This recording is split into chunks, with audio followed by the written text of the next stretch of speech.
Cookéo, ou comment rendre la cocotte minute sexy et plus accessible que jamais. Lancé en 2012 par l'entreprise Moulinex, il a révolutionné le marché de la cocotte minute. L'idée du Cookéo, c'est de rendre la cuisine plus facile. Alors, la promesse est-elle tenue? C'est ce que nous allons voir. Allez, bien le bonjour à tous, c'est Kev, très heureux de vous retrouver sur cette chaîne YouTube, ou pas. Pour moi, c'est un peu un retour à zéro, alors n'hésitez pas si vous voyez des choses pas encore tout à fait au point, c'est normal, soyez indulgents, hein, c'est le début pour moi. N'hésitez pas d'ailleurs à mettre vos suggestions dans les commentaires, votre partage, votre retour d'expérience aussi, ça peut être bien pour qu'on puisse en discuter, en débattre. Pour cette nouvelle flopée de vidéos, rien de tel que de parler de cuisine soi-même pour éviter toute la malbouffe industrielle. Et donc on va parler d'un robot multifonction, enfin plutôt d'un autocuiseur, vous allez le voir. Commençons comme c'est de coutume par l'esthétique. Bah, c'est une cocotte minute en fait. Mais Moulinex arrive à rendre ce design différent quand même en lui offrant quelques codes bien à lui. Sur les premières versions, l'écran déporté et la molette faisaient reconnaître instantanément un Cookéo. Sur cette nouvelle génération, c'est l'écran tactile orientable TFT de 4,3 pouces et son petit bouton sensitif en bas qui vous le feront reconnaître très vite. Celui-ci est une édition limitée, donc contrairement aux autres Cookéo, il n'est pas glossy mais mat. C'est beaucoup mieux pour les traces de doigts, avec la petite plaque numérotée vu qu'il a été produit qu'à 10 000 exemplaires seulement. Et c'est tout pour les changements. Et après ma grosse disserte inutile sur le design, car clairement la ménagère ou le ménager, il s'en fout. Lui, ce qu'il veut, c'est cuisiner avec. Donc on va passer au vif du sujet d'ailleurs. Alors, il y fournit pour les accessoires, vu que c'est une série limitée, avec un livre de recettes spécial 10 ans, un panier vapeur. Alors, un panier vapeur, vous allez peut-être vous en servir pour faire des pâtes. Vous avez plein de tutos d'ailleurs sur internet. Et avec un logiciel maison, c'est l'interface de chez Moulinex, qui est vraiment, je le dis, moyenne. Vraiment moyenne.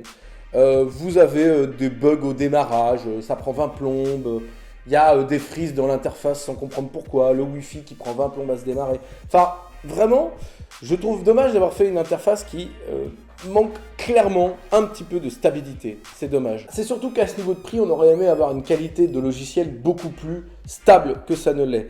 Alors, pour ce qui est de l'interface, malgré tout, elle est intuitive, elle est facile à prendre en main, ça va pas être dépaysant pour vous. Il y a plusieurs modes, bien évidemment, hein. Vous avez les basiques, hein, le mode manuel, où vous pouvez tout régler, que ce soit les 12 modes de cuisson, bien évidemment. Le maintien au chaud aussi, qui est pas mal aussi, vous allez le voir. Et vous pouvez aussi cuisiner selon un ingrédient. Le riz, ça peut être du boulgour, ça peut être du poisson, donc vous avez vraiment tous ces modes-là. N'hésitez pas si vous avez le robot d'ailleurs à prendre en main parce qu'il y en a énormément. Pour ce qui est des différents modes, un gros défaut selon moi, le temps de préchauffage qui prend une plombe, ça peut durer de 3 à 30 minutes. Alors certes c'est idéal si vous avez une petite viande à décongeler pour votre recette, mais c'est complètement dommage que Moulinex n'ait tout simplement pas pensé à ce détail dans le temps des recettes.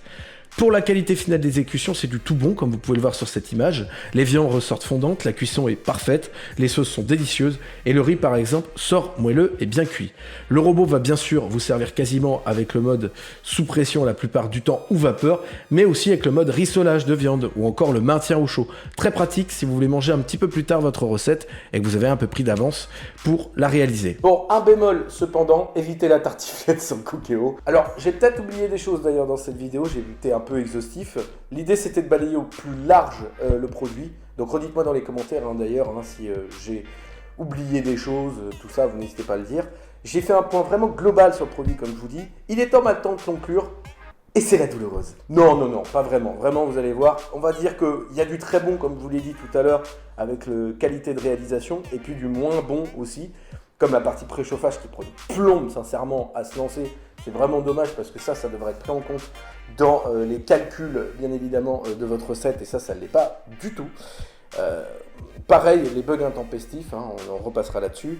Et quand on sait le prix de l'appareil à 459 €, bah c'est un peu la douloureuse justement, parce qu'on pourra avoir un appareil mieux réalisé sans ces défauts-là, quoi. Bon, apparemment chez Moulinex, pour une interface qui ne bug pas, il faut prendre un petit peu plus cher.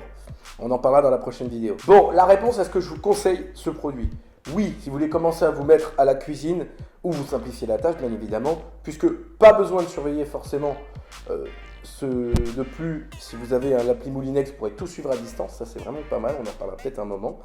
Oui, le Cookéo, ça reste la référence incontournable, toujours sur son marché, bien évidemment. Mais si vous voulez quelque chose d'un petit peu plus simple, vous avez les Cookéo classiques qui sont toujours à la vente.